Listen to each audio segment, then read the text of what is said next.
We're going to be looking into the Hamas-Israel conflict taking place, covering it extensively on the different range of different articles. We'll also be talking a little bit about the conflict in Ukraine and some things that may be happening over there as well. This is another episode of the World's Newsround. Let's go.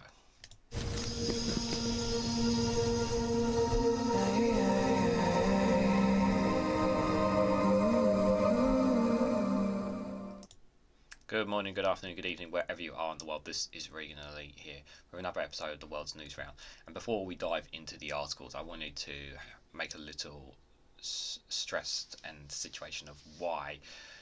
Some of you may have been wondering why I haven't directly confronted this news, because my channel is about covering news around the world on short videos, or normally I do that, and I have been intentionally and deliberately avoiding the conflict in Israel and Hamas. The only time that I've covered a little bit on it was with regards to comments made by Jeremy Corbyn, and you can see that video exclusively on Patreon.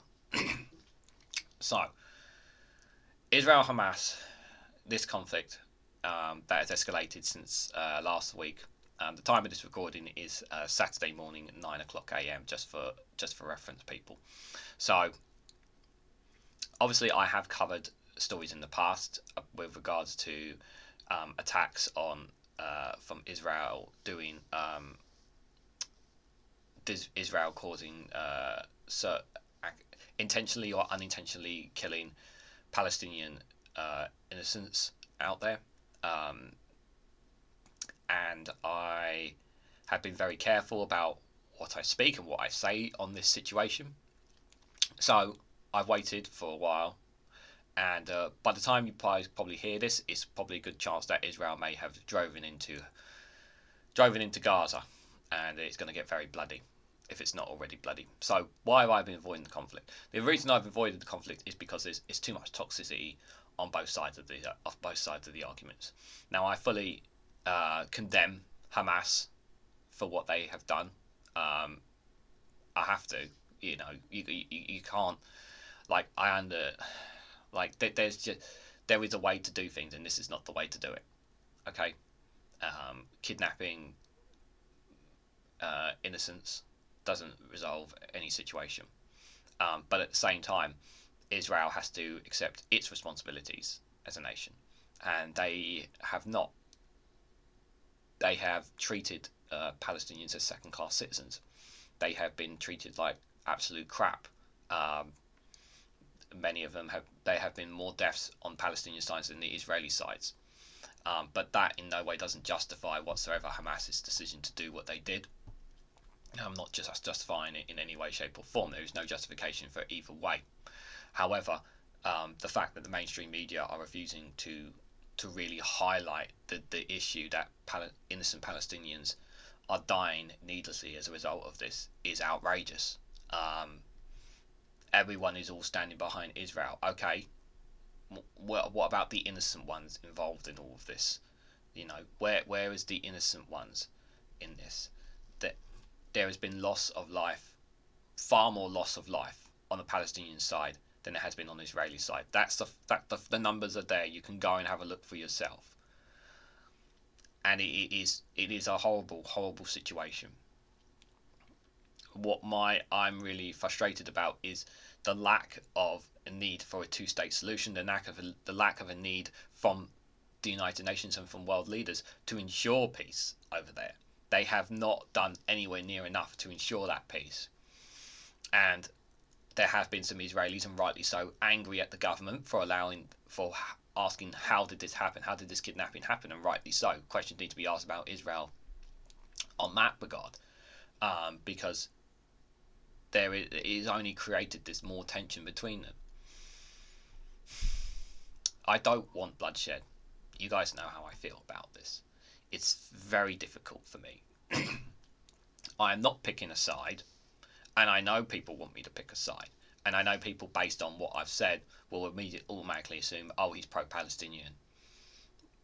What, because I don't want innocent children and civilians to die? Is that it? Maybe, are you that inhumane that you're willing to pick one side over another? No. my position is I want the bloodshed to stop and I want compromises to be done. And instead, what we're having is the whole world standing behind Israel, the whole condemnation of Hamas.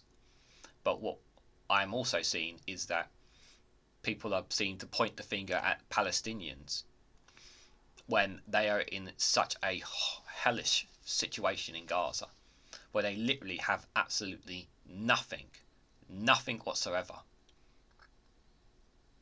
And people wonder why they are doing what they are doing. There is no justification for what they do, but at the same time, there's no justification for them to be in the situation that the people of Palestine, there's no justification for them to be in the situation that they're in either. So that's my position. I think I think it's outrageous that the innocent people of Palestine are being treated like crap, and I think it's absolutely disgusting what Hamas have done. And I hope justice is brought to them. But for hearing some people just saying wipe them out, wipe the whole lot out, and it's just so horrifying. And at the end of the day, and this is all about the fact that they're two nationalities with two different ideologies or religious beliefs, and that's what it's really stemmed down to, in my opinion. You know, religion really does kill people sometimes. You know, it does. It hurts me to see people suffering like this. You know, it doesn't.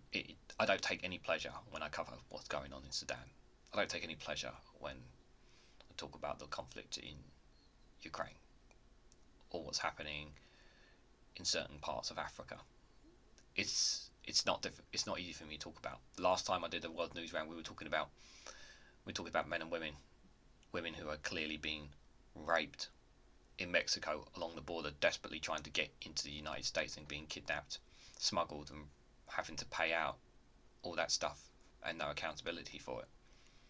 Nobody likes talking about some of these stories, and I don't want to talk about Israel-Hamas because I know how goddamn toxic it is, and no matter what I say, someone is going to kick off somewhere in any way, shape or form, however I come across this.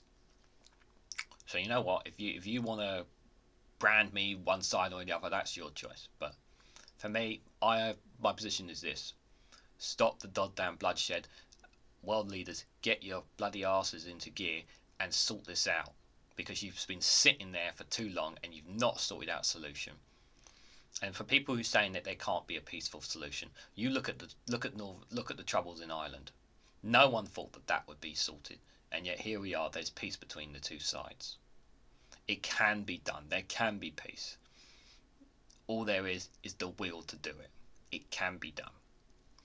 And for the sake of both future Israelis and Palestinian children, of future generations, this must be done.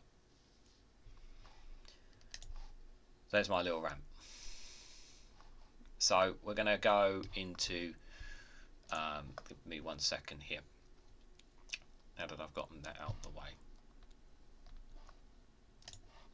So this is at the time of recording. As I said, it is 9 o'clock in the morning. This is the latest. This is from Al Jazeera.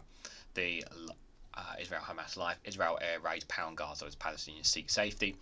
More than 250 Palestinians have died in the past 24 hours, including many women and children killed in Israel air raid and convoys fleeing Gaza City, according to health officials in the besieged enclave. Israel preparing for bloody urban warfare analysis. Israel is preparing for a ground assault which is likely to be result in a large number of casualties, the success of which should not be taken for granted, according to international security analysis Yusuf Aburia. Israel will try to dismantle Hamas and evacuate the civilians, but the reality on the ground is not so simple. Yeah, Hamas will be in hiding all over Gaza, and they're going to have to go through house by house to find them, which means they're and I'm generally scared for the well-being of the innocents in this. I really, really am. But at the same time, Israel has to do something. They can't, their people have suffered on this. is estimated to hold more than 100 captives in Gaza and likely be able to capture Israeli soldiers as urban battle rages, the analysis said. Yeah, this is going to get bloody, if it's not already. Israel has ordered 1.1 million residents to evacuate the northern part of the Strip ahead of the looming ground offensive, claiming that 1.1 people can move from one part to the other is easy to say but difficult to do so because of the lack of fuel, electricity, he said, adding that a number of them would likely support Hamas during the open fighting. Yeah, my fear is that a lot of innocent people will turn to join Hamas because of the way that the state is being treated. They're going to have absolutely nothing, no water, no fuel, no electricity, and soon there'll be no internet, which we'll look at in a moment from another article. It's really bad. So here are some of the main developments from the Israel-Hamas war. The fighting Israel ground raids were reported in the northern Gaza and the West Bank. Israel's military said it had struck El Hezbollah, a target in southern Lebanon, in response to the infiltration and identity of aerial objects into Israel. This is the human cost. At least 1,900 Palestinians have been killed and 7,696 wounded in Israel's air attacks on Gaza.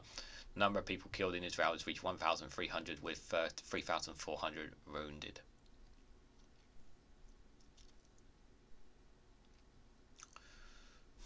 The forces' evacuations of thousands of people is underway in northern Gaza in what is described by human rights observed as a war crime. Diplomacy and international reaction. The White House said it's not seen any indications that any other actions were considered joining or widening the conflict. Saudi Arabia is putting US-backed plans to normalise ties with Israel on ice, sources said, signalling a rapid rethink of its foreign policy priorities. Yeah, a couple of nations in the Middle East are looking on this with very keen interest, concern, that's for sure. Markets and businesses as big US corporations kick off corporate earnings, executives address the Israel conflict, and some companies launch fundraising efforts, airline resources to safety and evacuation operations. Jordan says Palestinians' displacement pushes regions of Abyss to wider conflict. We have more Jordanians comment on the issue of Palestinians' displacement. Foreign Minister Ami Asif has just released a statement saying any move by Israel to impose a new displacement of Palestinians would push the region into the abyss of wider conflict. Here's what he said. The raging Israel war on the Gaza Strip represents collective punishment of more than 2 million Palestinians and pushes the entire region towards the abyss. The failure of the international community to stop the war is a failure to protect innocent civilians who cannot find shelter or food. Silence over the war and the construction of which the people of Gaza are exposed is silent over an aggressive that strips of their humanity and their right to protection. The international community must deal with the war on the Gaza Strip according to one criteria. Palestinian civilians are no less human than the Israeli civilians, and the war in Israel declared aimed at eliminating Hamas kills and displaces innocent Palestinians. We reject the displacement of Palestinians from their homeland and warn that Israel's attempts to impose this will push the entire region towards an abyss. Plane with medical supplies lands in Egypt. A plane with medical supplies to support urgent help needs in Gaza has landed in Al-Ashish, Egypt, near the Rash crossing. The Health of the World Organization has said we are ready to deploy supplies as soon as humanitarian access through the crossing is established.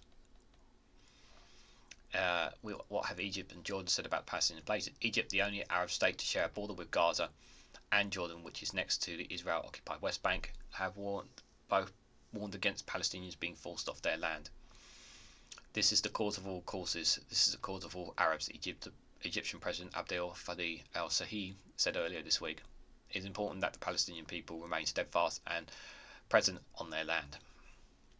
Jordan's King Abdullah also warned against any attempt to forcibly displace Palestinians from all Palestinian territory or cause their international displacement, calling for prevention of a spillover of the crisis into neighbouring countries and the exaggeration of the refugee issue. Staff at the northern Gaza hotel refused Israel's order to evacuate and stay with patients, citing patients in serious conditions and a continuing need for healthcare. Medical teams and our hospital in the northern Gaza Strip are refusing the Israel Army order to evacuate, according to the hospital chief of medicine. I got a call from the Israel Army Friday asking us to evacuate the hospital. Abi Mohammed of Al-Hawada Hospital in Jabhada told Adil News Agency that this is not possible. Apologies for the mispronunciation of words, guys. Some patients were evacuated, but some other patients cannot be transferred due to their serious condition, he said, indicating that the hospital is providing intensive medical care for 5 patients. The hospital staff, including 35 doctors and medical aides, are determined to stay and provide health care to patients, he said. Earlier reports said that the army gave the hospital just 2 hours to evacuate and then gave it more time, but the evacuation order remains in effect. We'll look at the last one, then we'll move on. The RSF says internationally of Israeli attacks on journalists difficult to refute. The Israeli attacks that killed at least 1 journalist and wounded 6 others, including 2 Al Jazeera reporters in southern Lebanon on Friday, likely targeted the press. Report Without Borders, RSF said. There was no one else around and there was no fighting, there was no military point, the RSF Jonathan Taha told Al Jazeera. The information that we have all points to an internationally that is difficult to refute, he said. Attacks intentionally targeting journalists as civilians considered war crimes. The Al Jazeera media network said it holds Israel legally and morally responsible for the attack. Wow. They're claiming that their reporters have been killed at the hands of Israelis. That's pretty damn brutal. It's not good at all, guys. Really not. This one we're going to be looking at, this is from CNN, guys. This is Gaza's disappearing internet visualized. So, over 2 million people in the Gaza Strip face complete isolation from the world, with internet and power access shrinking as Israel continues to retaliate against Hamas's atrocities. Internet access is hanging on by a thread after most of Gaza's telecommunications infrastructure was damaged or wiped out in Israel's airstrikes. The bombing campaign earlier this week destroyed 2 of the 3 main lines for mobile communication, leaving just 1 line working, but with disrupted service. Overall connectivity in the Gaza Strip has fallen from about 95% in early October to around 60% as of Friday morning, according to data from NetBlogs, an internet outage monitoring firm based in London. So this here, if you can see, I should be able to see the graph from here. Gaza's internet connectivity has plunged in the days since Hamas's test in the attack. Internet service in Gaza has been steadily declining since October the 7th, according to the network analysis by internet watchdog NetBlogs. So you can see here, I actually see my cursor here, actually, believe it or not. So they've had pretty much okay internet, but the moment the attack happened on the 7th, you can see here it's slowly gone down, and it's really dropped quite a bit. At the moment, for the last data they've recorded here, this is also from NetBlog. They still have about 60% of internet connection, so they are still getting it, but it's slowly declining here. This was date of yesterday on Friday. This was the last data recording they had from CNN got. The lone provider standard between Palestinians and a total blackout is Patel, the Palestine telecommunications company. While all 9 of Gaza's local internet service providers have effectively stopped working, Patel is the largest Palestinian provider with connections in the Gaza Strip and throughout the region.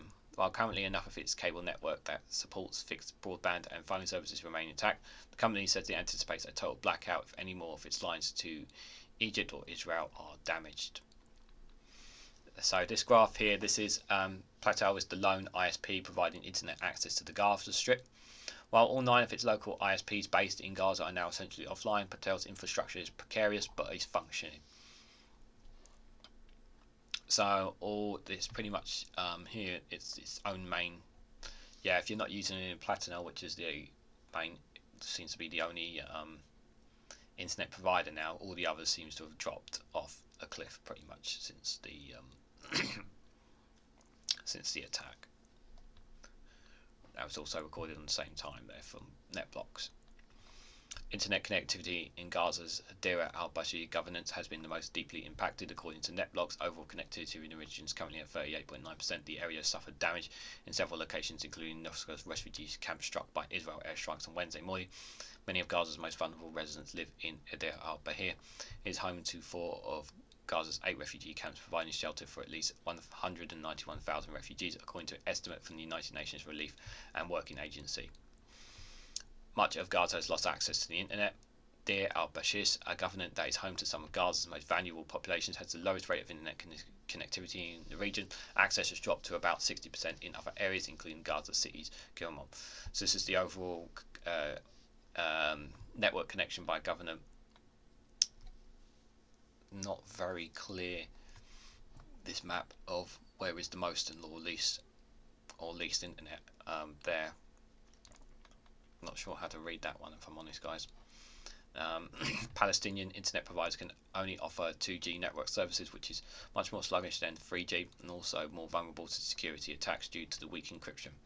Previous UN report indicated that some Gaza residents living near the Israeli border could access 3G and 4G networks from Israel operators, although the current situation is unclear. Many may not be able to power up a cell phone or computer. Gaza's only power station stopped running since Wednesday afternoon after running out of fuel reserves. The electricity blackout in Gaza followed the Israeli government's order of a complete blockage on the enclave as Hamas has taken hostages, which has led to the suspension of power supply from 10 Israeli lines that previously contributed to almost 2/3 of Gaza's electricity this year. So, Gaza is heavily dependent on Israel for power supply. The people in Gaza average only 13 hours of electricity per day in 2023 without Israel's power and fuel for its sole plant. They are relying on generators which will also run out of fuel soon. Monthly electricity supply in Gaza has shared demand for 2023 before the war. So this is the black one is Israeli lines, the blue is Gaza's power plant and the power deficit there. So you can see the numbers there. Excuse me. Obviously not showing October. I would imagine it'd be a lot lower now, but this graph is from the United Nations Office for Coordination of Humanitarian Affairs. This one is here. Residents as well as hospitals have restored using generators for electricity, but the blockage has effectively cut off the supply routes for essential commodities, including fuel, leaving these generators on the brink of depletion with no means of refueling. With failing internet connectivity and power supply, the crisis in Gaza is dependent on the brink of leaving millions cut off from the rest of the world, guys. They need to be able to access the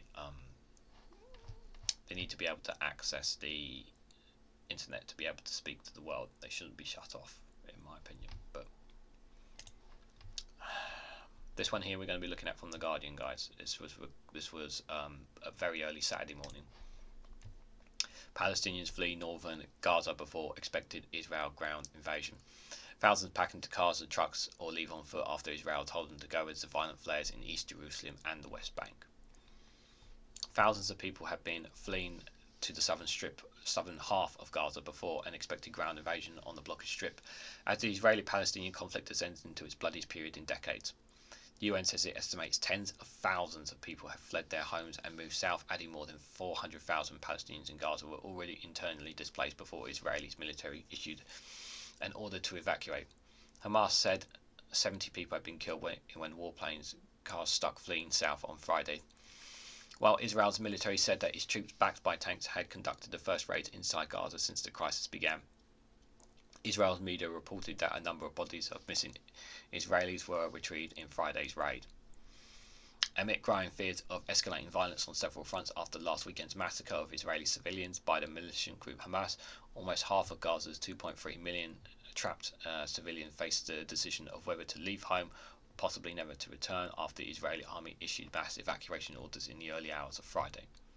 Messages from Hamas's broadcast by mosques around the strip called on its residents to stay put on Friday after the order from Israel for the population to move south of the Gaza River, just south of the Gaza City.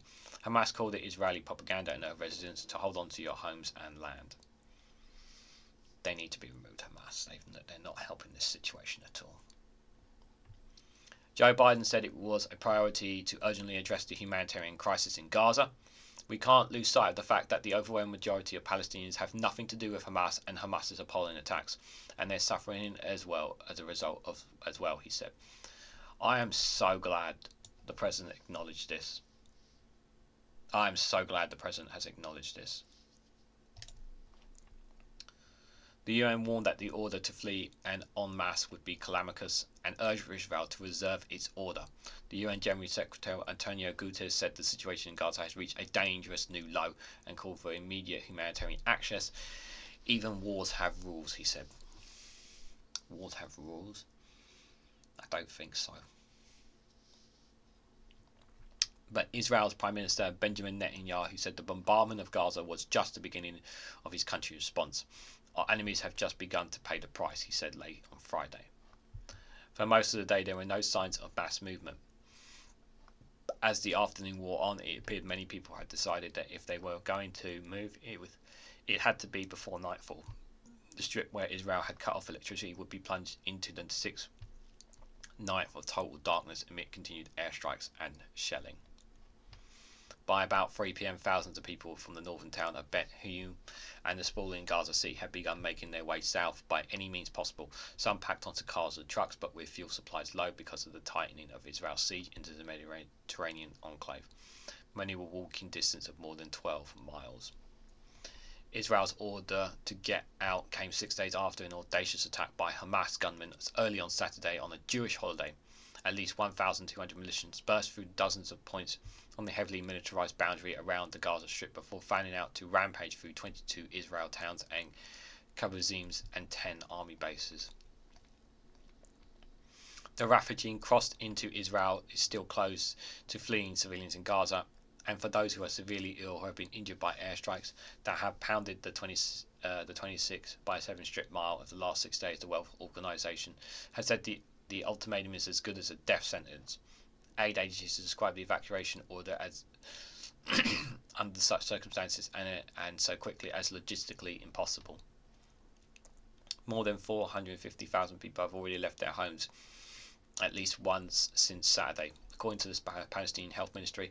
For many, this week's events are comparable to Nakba, the Arabic term for the forcibly expulsion of about 750,000 Palestinians from what was previously British mandated controlled Palestine during the creation of Israel in 1948.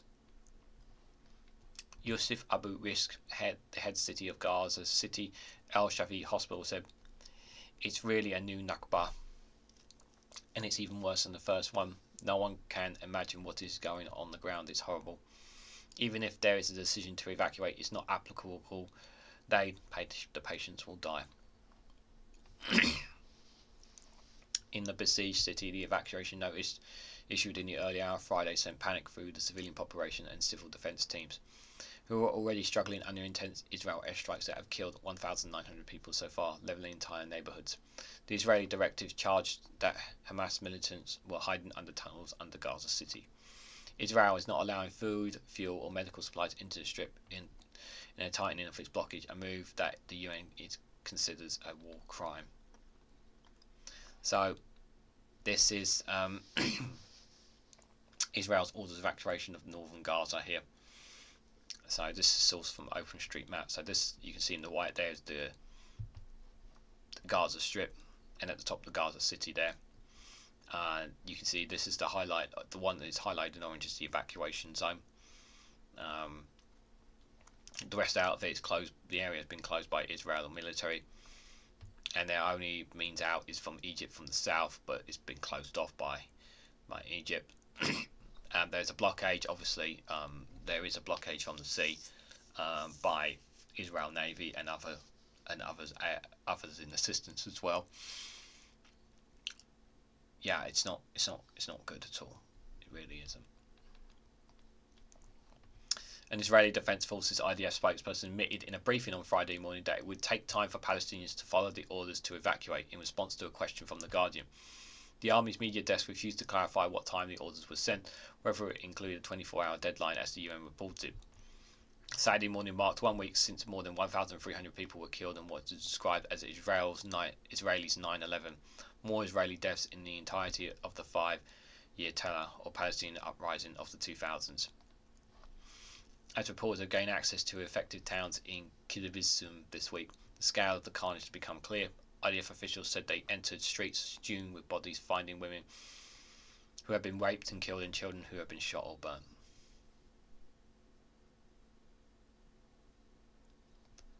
In response, Israel has already mounted the heaviest airstrikes on Gaza ever, mobilizing an unprecedented 360,000 residents and a mass convoy of tanks near the border in what is almost to be certain to be a major ground offensive lasting months.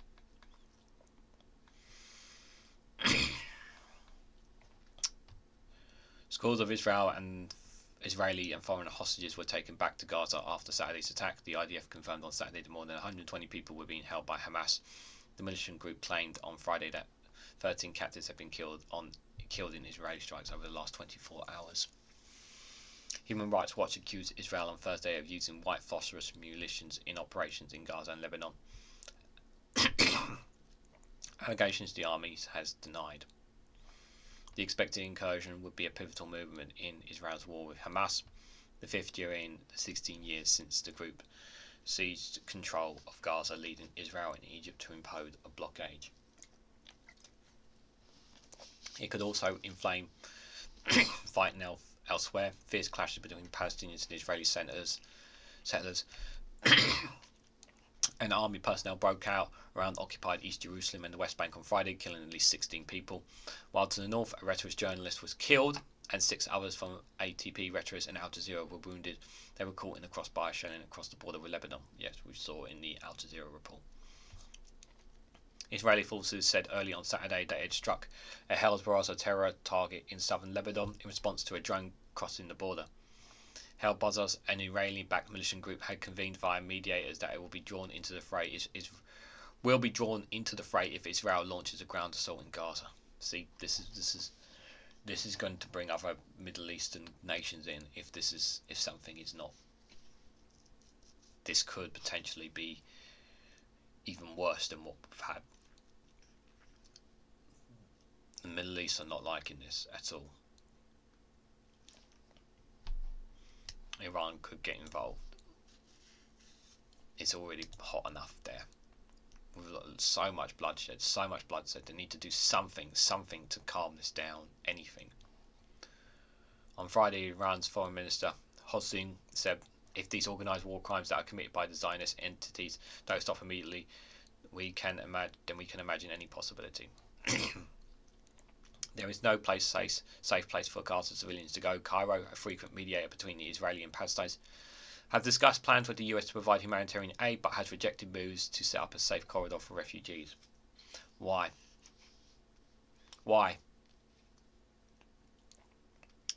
Mahmoud Abbas, the Palestinian Authority president in control of parts of the West Bank, told the visiting US Secretary of State Antony Blinken in emergency talks in the Jordanian capital Amman that he rejects that the forces' displacement of Palestinians in Gaza. Across the world, rallies and protests in support of Palestinian people were held on Friday.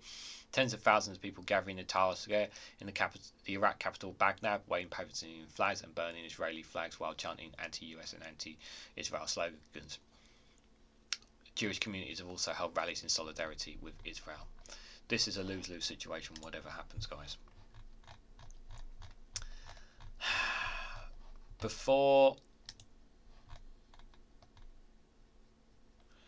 we look at I'm just going to give a little thoughts before we go into the next one about this, guys, because I have intentionally avoided, like I said, much news on this conflict until today. So I just want to make the point first and foremost. I'm glad that the US President Joe Biden has acknowledged that the people of Palestine need to be looked after, that he shared that concern. I'm glad that he said that. I'm very glad he said that, because I know how strong the relationship is between the US and Israel, and rightfully so. As like I said at the start in my thoughts, that yes, Israel has the right to defend itself, but at the same time, people of Palestine should have a right to defend themselves too. But they don't have that right. They don't have any rights. We just read there that they don't even have they're not even given an exit out of this. Why? Why are they not being allowed to be given an exit? Like I said, this is too toxic, guys. There's no easy way. There is no way that whatever I say to you, that there's someone who's going to watch this and going to be offended in some way, shape or form. Because what Hamas have done is absolutely disgusting. It's absolutely disgusting and horrific.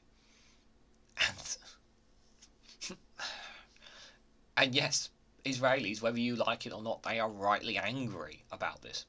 People's relatives, people's mums or dads have died died or been taken from them as a result of this. But that doesn't change the fact what has happened over the last decades or so. The conflicts that have taken place, the innocent Palestinians that have died as a result of this. More Palestinians, before this incident, more Palestinians had died at the hands of Israelis. That's not just my words. You can go and look it up. Go do the research yourselves. Don't take my word for it. Go and do the research. Both sides are guilty as hell in this. Both sides. Both of them. To say that Israel has been our victims throughout all of this is nonsense. But to say that Palestinians are innocent too, no, they're not. Both sides are as guilty as hell as each other on this. And both sides need to stop this and think about their own people.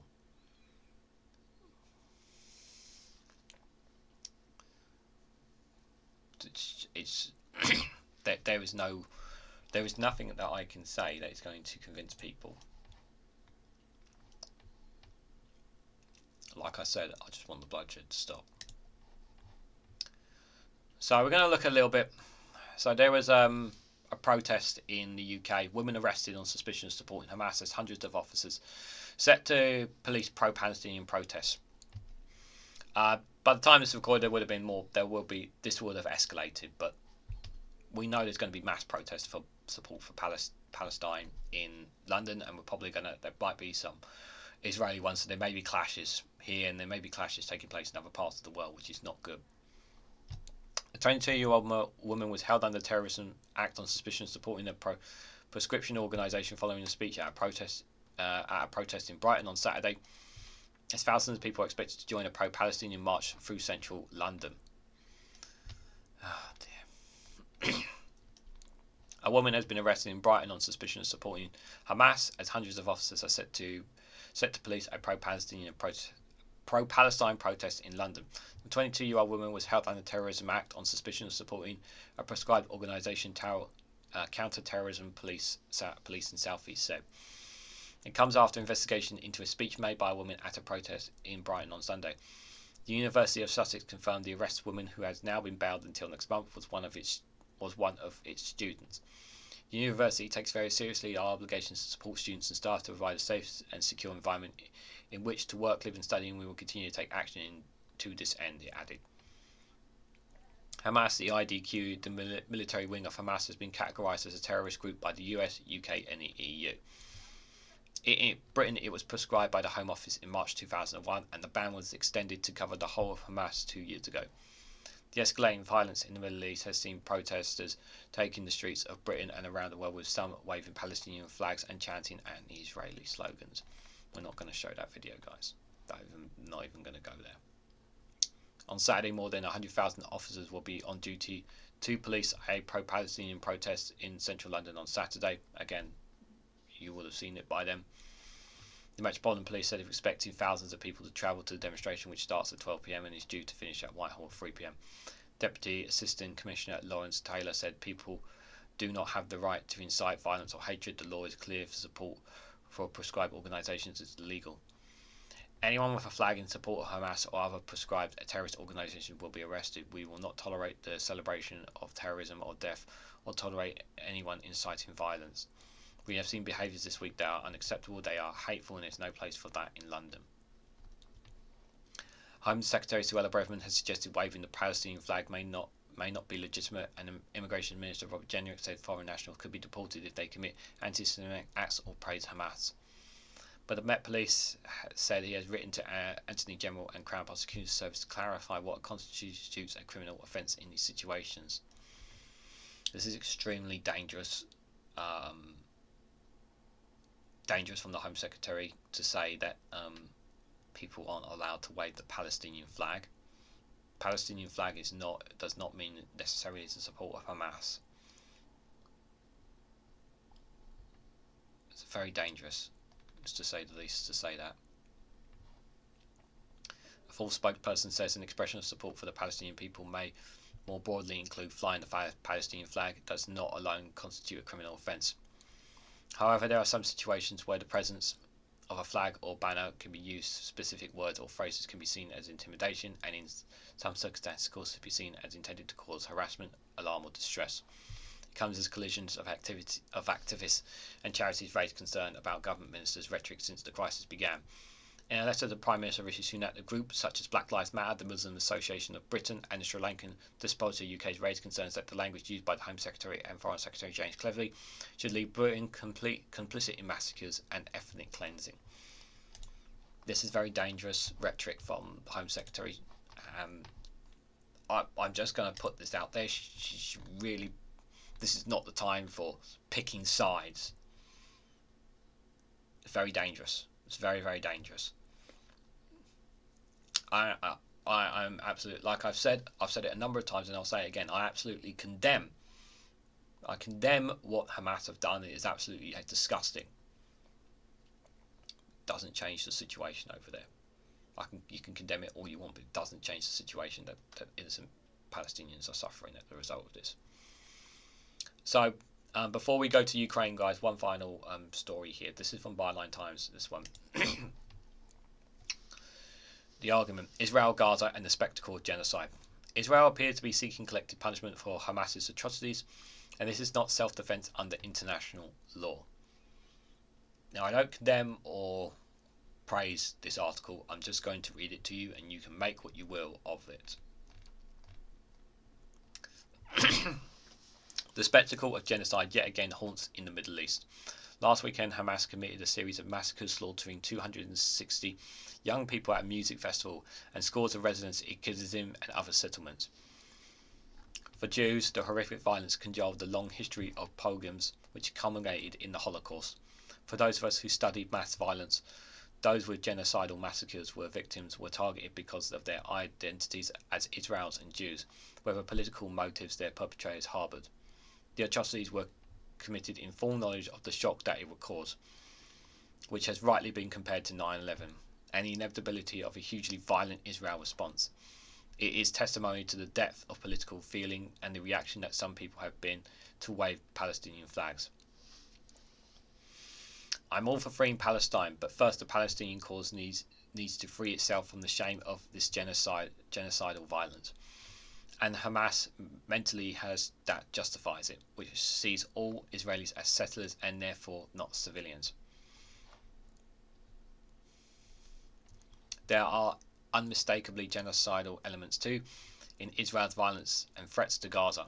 Unlike Hamas, it claims to distinguish civilians from the enemy, but the destruction of the whole neighbourhoods with an estimated 300,000 already displaced in a million ordered to leave their homes speak otherwise.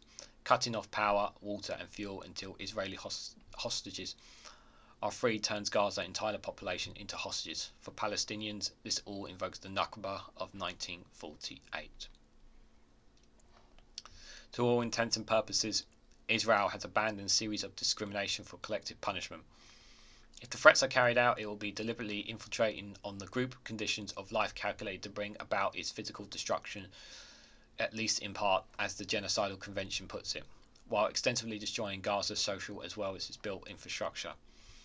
This is not self-defense as international law understands it, and Israel's very legitimate grievance against Hamas does not justify it. Benjamin Netanyahu's catastrophic overreaction seeks not only to match the horror of the Hamas attacks, but also expunge the humanitarian of his failure to prevent them. Not least of the charge against the Hamas leadership is that they knowingly exposed their 2 million people to this terror. But the adequacy of almost an entire Israel political class in Netanyahu's strategy of destruction is similarly immoral. There are even fewer excuses for Western leaders who have rushed, often with electoral consideration uppermost, to offer uncritical support to Israel, just as others refuse to condemn Hamas. Their attempts to open humanitarian efforts are necessary, but these are sticking plasters on a rapidly swelling wound and will not prevent the huge death and suffering in which the West is making itself complicit. The 9/11 effect explains some of this, but it also speaks with the deep politicalization of attitudes to genocide, violence and war. Western tolerance of Israel's destruction of Gaza puts it on par with Chinese, Indian and Brazilian leaders' acceptance of Russia's assault on Ukraine. The politicization is not new, but there is a sense that the idea of impartiality applying international norms, which becomes stronger after the Cold War, is now being comprehensively abandoned.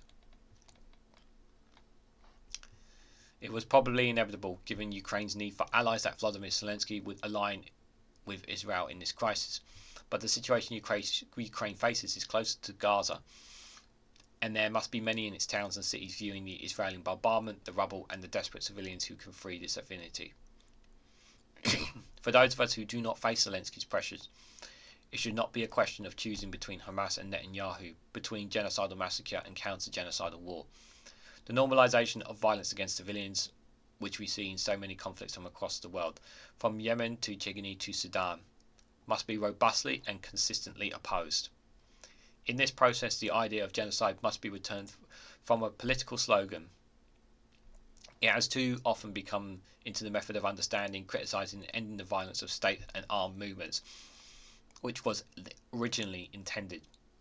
Leaders who perpetrate genocidal violence must be held to account. Many have argued in this case of Vladimir Putin, but that also applies to the leaders of Hamas and to Netanyahu. This is written by Martin Shaw. Martin Shaw is a professor of the international relations and politics and author of Political Racism, Brexit and its Aftermath.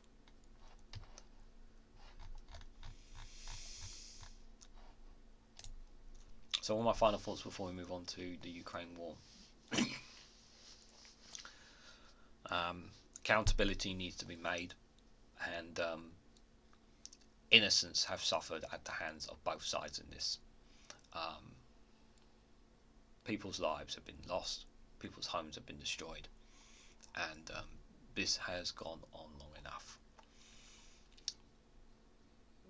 The people of Palestinians need help, and there needs to be some serious discussions among world leaders about how to de-escalate the situation here. Understandably, Israel are angry, rightly so, because of this attack, and they want blood for this. But wiping out Gaza will not solve this. It will not bring those people back. But what both sides can do is build a better future for its people. Sometimes you have to be the bigger person and say, as much as this hurts, you need to get round the table. Hamas must pay for its crimes. There is absolutely no question about that. But there needs to be answers for Netanyahu, the Israeli Prime Minister. He needs to be held accountable for his actions and his words as well. Just as Vladimir Putin must be held for what he has done for the people of Ukraine. And there have been immense failures for those in power. Not a failure for those in power, not just from Israel, but I think from world leaders have immensely failed in their duties as world leaders and the United Nations to protect innocent lives here. They have all failed, and they're supposed to be the big ones in the room, the adults in the room, and they have allowed this to happen, and they are the ones who need to hang their heads in shame. They are the ones who have the blood on their hands because they allowed this to happen.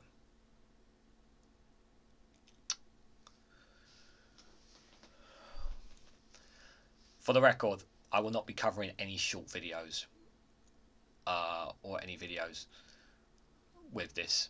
I may do a follow-up next week with another world news round with regards to this, but until then I won't be speaking any more on the matter.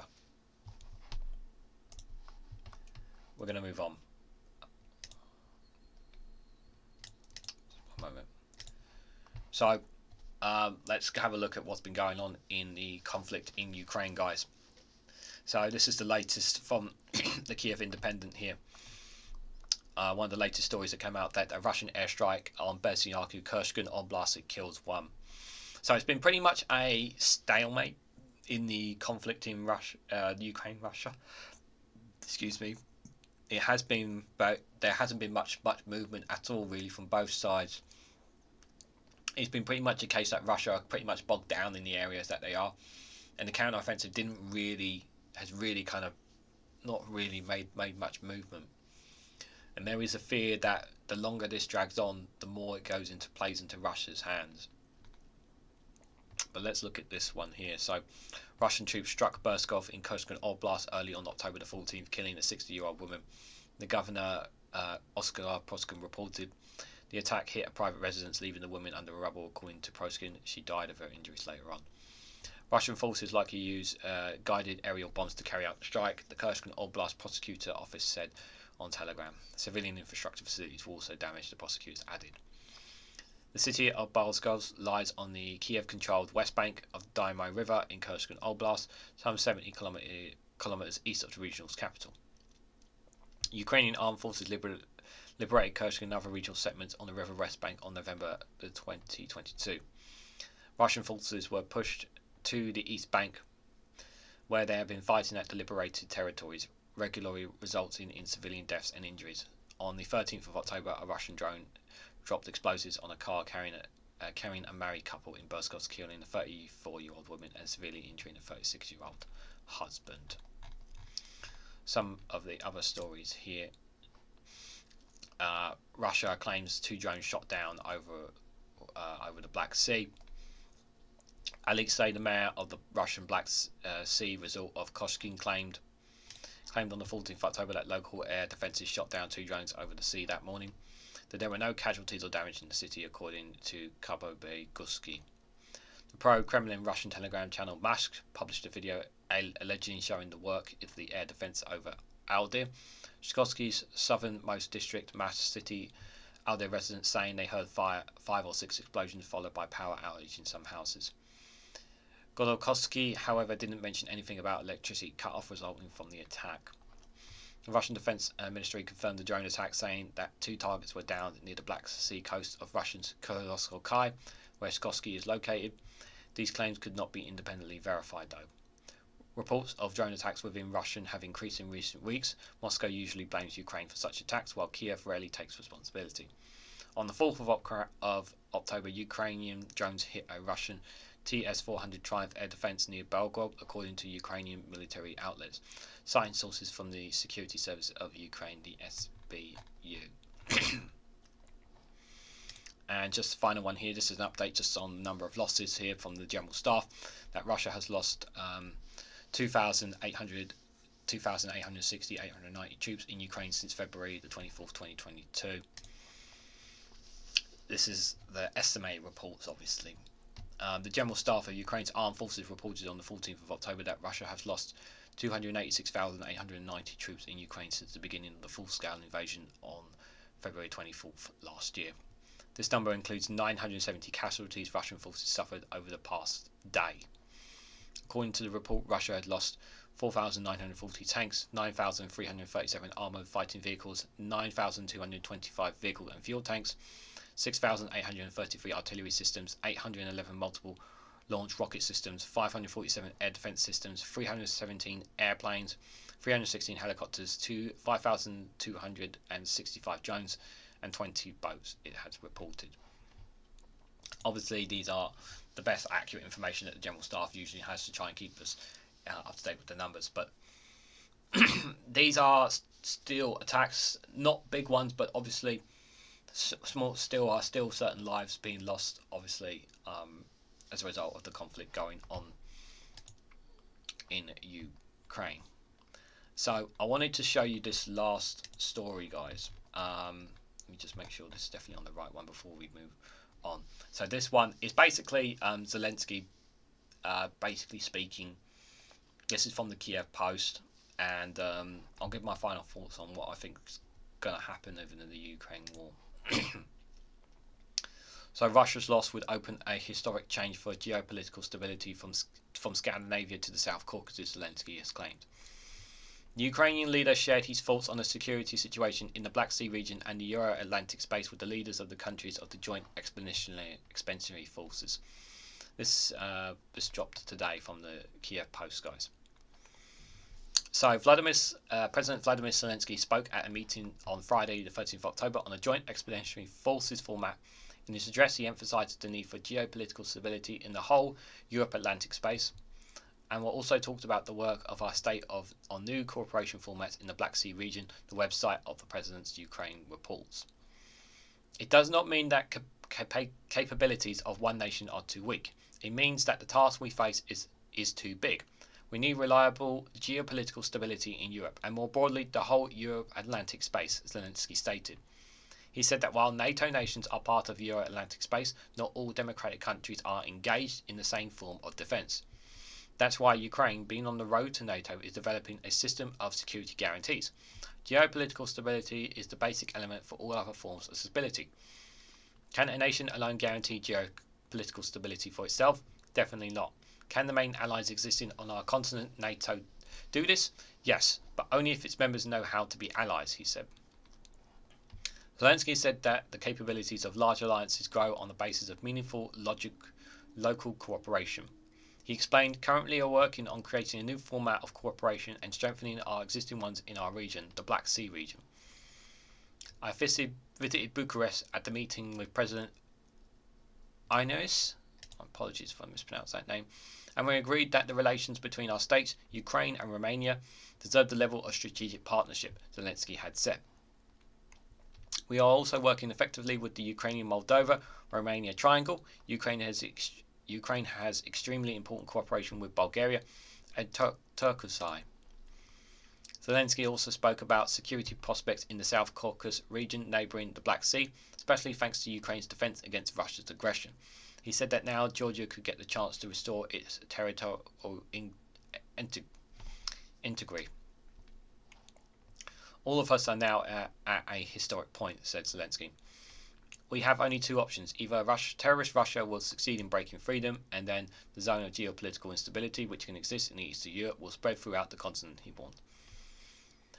Thanks to many levels of format of cooperation, in our particular region ones, thanks to our common protective of freedom, Russia will lose in its confrontation after it has lost as a result of historic change of geopolitical stability along the entire line from Scandinavia through Minsk and Kiev to the southern Caucasus will be realised, Zelensky concluded. President Zelensky is preparing for a likely visit to Israel in a gesture of solidarity. The planned trip comes amidst the ongoing escalation in the Israeli-Palestine conflict. Interesting thoughts from the President Zelensky there. What do I think about this conflict so far? So it feels like an eternity now, this war in Ukraine, and right now it just feels very stale. Like it's a stalemate. Nothing's happening. Like I am constantly keeping an eye on the articles, and there's not really too much happening. There was recently, in one of my short videos, I think an agreement has been reached by the US to aid Ukraine with, I think it's like 20 billion or something. I might be exaggerating the number, but a huge amount of military aid is going to be coming from the US. A new military aid package will be coming to them to help them there. I'm just going to check while I continue to talk. Just a quick one here. White House says Russian new offensive in eastern Ukraine hasn't made much progress. Looks like just a new one has just dropped just there, guys. Let me have a quick gander here. Russia's renewed offensive in eastern Ukraine hasn't made much progress despite the Russian military bringing back its infamous human wave tactics, US National Security Council spokesperson John Kirby said on October the 13th, cited by Politico. Kirby described the tactics as throwing masses of poorly trained soldiers right into the battlefield without proper equipment and apparently without proper training and preparation. His statement comes 3 days after Russia launched a heavy assault against Akavika in Donetsk Oblast, deploying over 2,000 soldiers in the area, according to Ukrainian military. Akavika has stood on the front lines since the very start of Russia's war in 2014, but the new Russian offensive occurred after months of comprehensive static siege. According to an insider media outlet, Kirby also said that Russia continues to show no regard for the lives of its own soldiers, willing to sacrifice them in pursuit of Putin's goals, while Ukraine continues to fight bravely, effectively and smartly. However, Moscow's decision to resume human wave tactics is a somber reminder that Russia is not prepared to give up on this fight, the White House officials added. As long as Russia continues its brutal assault on Ukraine, the United States must support the Ukrainian people's ability to defend themselves. In their October the 13th report, the Institute for the Study of War also reported that Russian forces face a number of setbacks in the Avakova offensive as Ukrainian soldiers in the area continue to repel Russian attacks, using minefields to hinder Russian advances towards the city. A day before, the ISW said that Russian troops had captured 4.5 square kilometers of territory from different directions around Avakova since October the 10th. So it looks like they have gained a little bit of territory there, according to that report, guys. Yeah, this I am generally concerned about this. That this is going to drag on, and it's not. And I'm thinking, well, what is going to be the solution here? Because Ukraine's position is pretty much they want its territory back and they want the Crimean Peninsula. Are they going to get it back? And there is a feeling that that the people of Russia are kind of is mainly pro-Putin. Putin has overcome so many obstacles since becoming president. He's had so many things thrown at him that he was going to be down and out or gone or whatever. Excuse me. And he just keeps going. And my theory is that part of me does fear that perhaps he will, in the long term, he'll come out victorious. And they have ways of making money. Their economy has actually started to stabilize a little bit, believe it or not.